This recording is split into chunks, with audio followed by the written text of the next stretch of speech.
연장되었기 때문에 전월세 신고 대상 주택 임대차의 경우에도 23년 5월 31일까지 신규 체결 또는 갱신된 임대차 계약은 신고하지 않아도 과태료 부과 대상은 아니며 23년 6월 1일부터 체결 갱신되는 계약만 신고하면 되는 것인가? 안녕하세요. 공인중개사 전주부동산 닥터입니다. 주택 임대차 신고제, 실무에서는 전월세 신고제라는 말을 더 많이 사용하고 있는데요. 전월세 신고제는 21년 6월 1일부터 시행되었고 다만 22년 5월 31일까지 과태료 부과를 1년간 유예하고 있었습니다. 그 과태료 부과 유예 기간을 23년 5월 31일까지 1년간 더 연장하겠다라고 국토교통부에서 발표를 하였습니다. 전월세 신고제 과태료 부과 유예 관련 자칫 오해하면 안 되는 부분과 진실은 무엇인지 구독과 좋아요 부탁드리며 오늘 영상 시작하겠습니다.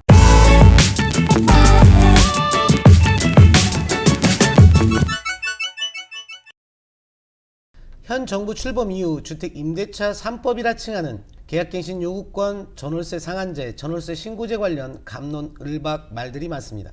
뭐뭐 할 것이다 라는 말만 있었지 정확한 정부의 발표가 없었는데요. 5월 26일 국토교통부는 보도자료를 통해 오는 5월 31일까지 예정되어 있던 전월세 신고제 과태료 부과 유예기간을 23년 5월 31일까지 1년 더 유예하겠다라고 발표하였습니다. 국토교통부 보도자를 바탕으로 전월세 신고제 과태료 부과 유예기간 관련 내용을 살펴보면서 유의할 점은 무엇인지 먼저 짚어본 후 전월세 신고 대상 등 세부 내용은 기존 전월세 신고제 관련 업로드 영상을 편집본으로 올려드리도록 하겠습니다. 전월세 신고제 세부 내용이 궁금하신 분은 영상을 끝까지 시청해 보시기 바랍니다. 전월세 신고제의 개요를 간단하게 살펴보면 전월세 신고 대상은 수도권 광역시, 세종시, 제주도 전 지역과 지방 중소도시 시 지역에 소재하는 주택을 보증금이 6천만 원을 초과하거나 또는 월세가 30만 원을 초과하는 임대차 계약을 21년 6월 1일 이후 신규로 체결 또는 갱신 계약을 한 경우에는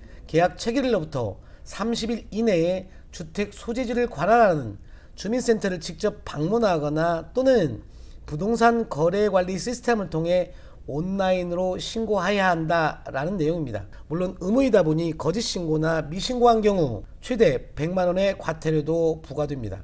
임대차 신고제는 과태료 부과가 목적이 아닌 만큼 앞으로도 대국민 신고 편의 향상과 다양한 홍보 등을 통해 일반 국민들에게 제도를 알리고 자발적인 신고 분위기를 조성해 나갈 계획이라 밝히며 과태료 부과 유예 기간 만료를 앞두고 23년 5월 31일까지 1년간 연장하겠다는 것입니다. 전월세 신고제의 과태료 부과 기간 유예 관련 오해와 우려는 두 가지인데요. 첫 번째는 과태료 부과 유예 기간이 23년 5월 31일까지 연장되었기 때문에 전월세 신고 대상 주택 임대차의 경우에도 23년 5월 31일까지 신규 체결 또는 갱신된 임대차 계약은 신고하지 않아도 과태료 부과 대상은 아니며 23년 6월 1일부터 체결 갱신되는 계약만 신고하면 되는 것인가 인데요. 그렇지가 않습니다. 많이들 착각하는 부분인데요. 과태료 부과를 유예하겠다는 의미는 신고 의무가 없다는 말이 결코 아닙니다. 전월세 신고 대상에 해당되는 경우에는 신고는 유예 기간 중에도 의무이고 거짓 신고 또는 미신고 시 과태료 부과 대상에 해당하게 됩니다. 다만 23년 5월 31일까지는 과태료 부과를 미루어 준다는 의미이지 부과 자체를 하지 않겠다는 것이 아닙니다. 정리하면 전월세 신고제 시행일인 21년 6월 1일부터 23년 5월 31일까지 전월세 신고 대상에 해당되는 경우에는 신고는 의무입니다. 다만 과태료 부과만 23년 5월 31일까지 미루어 두겠다는 것입니다. 따라서 21년 6월 1일부터 유예기간인 23년 5월 31일까지 전월세 신고 대상에 해당하는 주택 임대차 계약을 신규 체결하거나 갱신된 경우라 하더라도 거짓 신고, 미신고한 경우 과태료 부과 유예 기간이 경과한 이후에는 과태료 부과 대상이 될 수 있다는 얘기입니다. 개인적인 소견으로는 과태료 부과 유예 기간이라고 하더라도 어쨌든 신고는 해야 될 것 같다는 얘기입니다. 다음은 임대차 정보가 임대소득 과세 자료로 활용되는가에 대한 우려입니다. 전월세 시행 당시 보도자료에서는 임대차 신고제는 임대차 시장의 동향 파악과 임차인 보호를 목적으로 도입된 제도로 과세 자료로 활용하지 않겠다라고 했는데요. 글쎄요. 이것을 믿어야 할지 말지는 우리 구독자님 각자의 몫으로 남겨두고 이어지는 전월세 신고제 세부 영상을 참고해 보시기 바랍니다. 6월 1일부터 시행 중인 전월세 신고제 관련 중개업 실무 현장에서 받았던 질문들을 간추려서 Q&A 방식으로 살펴보겠습니다. 6월 1일 전월세 신고제 시행 이전에 가장 많이 받았던 질문은 전월세 신고제가 무엇이냐는 원론적인 질문이었습니다. 어떤 법과 제도이든 기본 개념의 답이 숨겨져 있습니다. 사실 전월세 신고제도의 내용 자체는 그렇게 복잡한 내용은 아닙니다. 수도권 광역시, 세종시, 제주도 전 지역과 지방도시의 시지역에 소재하는 주택을 보증금이 6천만 원을 초과하거나 또는 월세가 30만 원을 초과하는 임대차 계약을 21년 6월 1일 이후 신규 체결하거나 또는 갱신 계약을 체결한 경우 계약 체결일로부터 30일 이내에 주택 소재지를 관할하는 주민센터를 직접 방문하거나 또는 부동산 거래 관리 시스템을 통해 온라인으로 신고하여야 한다라는 내용입니다.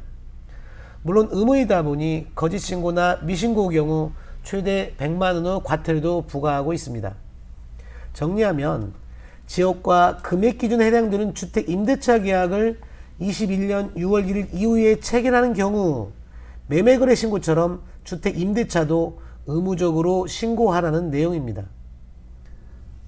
다음은 상가나 오피스텔도 전월세 신고 대상인가? 라는 질문입니다.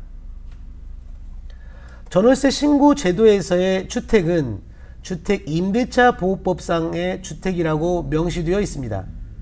주택임대차보호법상의 주택이란 건축물 대장의 용도가 무엇이든 임차인이 사실상 주거 목적으로, 즉 실제 주택으로 사용하고 있다면 전월세 신고 대상인 주택에 해당됩니다.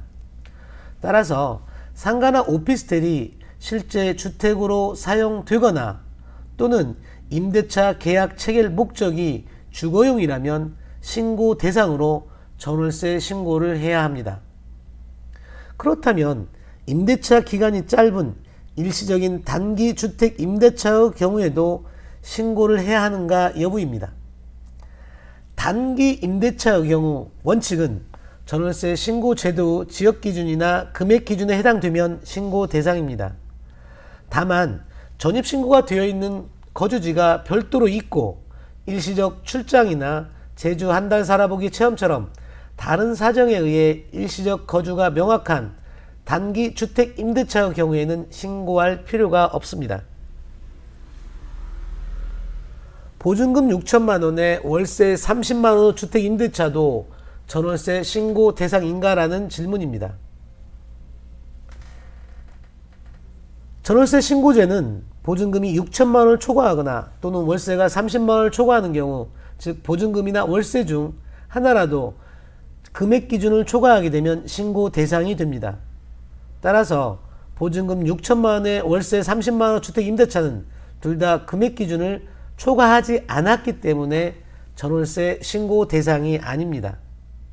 예를 들어 보증금 5천만 원에 월세 35만 원의 주택 임대차 계약이라면 월세 금액이 초과되어 신고 대상이 됩니다. 또한 보증금 8천만 원에 월세 20만 원 주택 임대차의 경우에는 보증금이 기준금액을 초과했기 때문에 신고 대상이 되는 것입니다. 그렇다면 건축법상 단독주택에 속하는 다가구 주택인 원룸의 금액 기준은 어떻게 하느냐는 것입니다. 원룸 전체를 합산해서 금액 기준을 판정하는 것인지 아니면 각 개개의 호실별로 임대차 금액 기준으로 판정하는지 여부입니다. 전월세 신고제도는 다가구 주택인 원룸이나 고시원은 각 호실별로 금액 기준을 판정하라고 되어 있습니다. 다음은 모든 소재 지역의 주택 임대차가 신고 대상인가? 라는 질문입니다.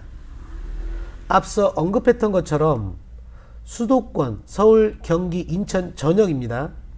그 다음에 광역시, 세종시, 제주도 전 지역과 지방 중소도시의 시지역에 소재하는 주택의 임대차가 전월세 신고 대상입니다. 참고로 수도권인 경기도 군 지역은 신고 대상입니다.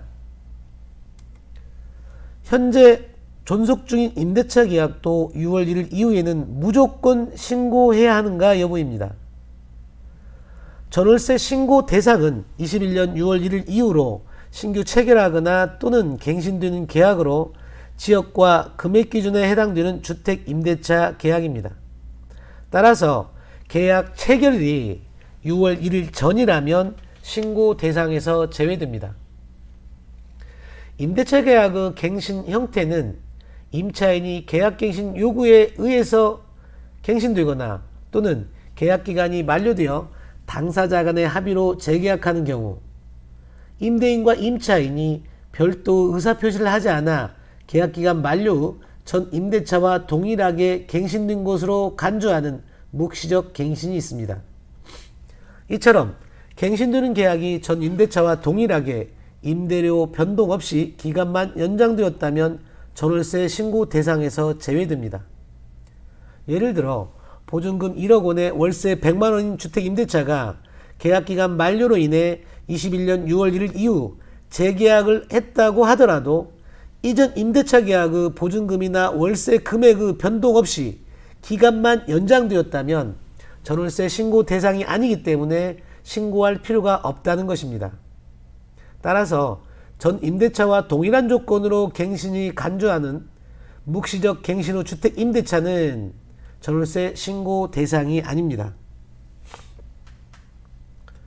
전월세 신고는 언제까지 해야 하나요? 라는 전월세 신고 기한에 관한 질문입니다. 전월세 신고는 임대차 계약 체결일로부터 30일 이내에 신고를 해야 합니다. 체결된 임대차 계약이 변경되거나 해지된 경우에도 그 사유가 발생한 날로부터 30일 이내에 변경 또는 해제 신고를 해야 합니다. 여기서 우리가 한 가지 기억해야 할 것은 신고 기한의 기산점이 입주식이나 잔금 지급일이 아닌 계약 체결일이라는 점입니다. 전월세 신고 방법에 관한 질문도 상당히 많았습니다. 전월세 신고 의무는 임대인, 임차인으로 당사자 공동신고 의무입니다. 다만 당사자 중 1인이 임대차 계약서를 제출하면서 신고하는 경우에도 공동신고한 것으로 의제되고 있습니다. 또는 위임장을 첨부해서 위임을 하는 경우 누구나 대리신고도 가능합니다. 온라인 신고 경우에는 공동인증서가 필요하며 임대차 계약서를 스캔하거나 또는 스마트폰으로 촬영한 계약서 사진을 첨부할 수 있어야 합니다. 임차인의 보증금을 안전하게 확보하기 위해서는 전입신고와 확정일자를 받아야 하는데요. 공동 날인된 임대차 계약서를 첨부해서 전월세 신고를 하는 경우 확정일자가 부여된 것으로 의지하고 있습니다. 따라서 실무적으로는 임차인이 전월세 신고를 하는 쪽으로 많이 활용될 것 같습니다. 다음은 공동신고가 의무라고 하는데 당사자 중 1인이 신고하면 상대방은 신고 여부를 어떻게 확인하나요? 라는 질문입니다. 당사자 중 일방이 신고를 하겠다라고 하고 신고를 누락하거나 지연신고하는 경우에도 과태료가 부과되기 때문입니다. 전월세 신고 제도에서는 일방이 신고를 한 경우에는 상대방에게도 신고 접수 및 완료 단계에서 본인과 관련된 신고가 접수되었음을 문자로 통보해주고 있습니다. 물론 온라인상으로도 확인이 가능합니다. 다음은 과태료 부과 기준입니다. 전월세 신고가 의무이다 보니 거짓신고나 미신고의 경우 과태료가 부과됩니다. 과태료 부과에 대한 세부 기준은 부동산 거래 신고 등에 관한 법률 시행령 별표 3에 기재되어 있습니다. 거짓신고와 미신고의 경우 최대 100만원부터 신고하지 않은 기간이나 계약 금액에 따라 최소 4만원까지 세부적으로 부과 기준을 정하고 있습니다. 다만 법 시행일인 21년 6월 1일부터 향후 1년 동안은 계도기간으로 과태료 부과를 유예하고 있습니다. 다음은 임대인 입장에서 가장 많이 우려하는 전월세 신고 정보가 혹여 임대소득 과세 자료로 활용되는 것 아닌가라는 질문입니다. 이런 우려에 대해 국토교통부에서는 임대차 시장은 동양파악과 임차인 보호를 목적으로 도입된 제도이기 때문에 과세의 자료로 활용하지는 않겠다고 밝혔습니다. 글쎄요. 하지만 이 질문은 좀 더 시간을 두고 지켜봐야 할 내용인 것 같습니다. 지금까지 6월 1일부터 시행되고 있는 전월세 신고 제도에 대해 살펴보았습니다.